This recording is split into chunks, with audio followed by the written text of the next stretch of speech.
Հավատքի բանկի գրքույկը Չարլզ Սպերջեն, օր ապրիլի 29։ Մի ասիր չարության փոխարենը հատուցան եմ, Տիրոջը հուսա և նա քեզ կազատի։ Առակաց 20-րդ գլուխ 22-րդ խոսք։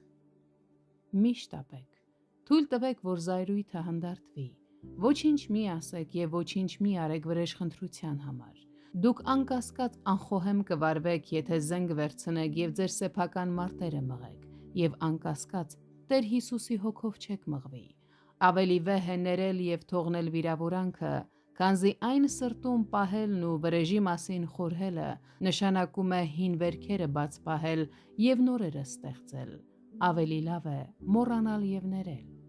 Դուք կարող եք ասել, որ պետք է ինչ-որ բան անենք, թե չէ մեծ պարտություն կկրենք։ Ուրեմն արեք այն, ինչ խորհուրդ է տալիս այսօրվա խոսքը.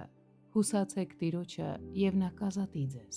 Այս խոստումը անվճար է տրված, բայց այն շատ մեծ արժեք ունի։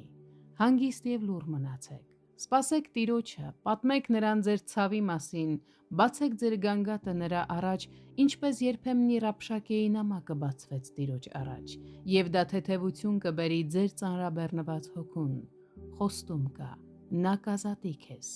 Աստված կգտնի ձեր փրկության ճանապարհը այդ իրավիճակից, թե ինչպես կանի դա, ոչ դուք, ոչ էլ ես չենք կարող կռահել, բայց նա կանի դա։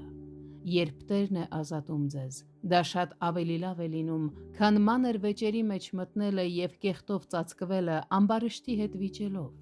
Ուրեմն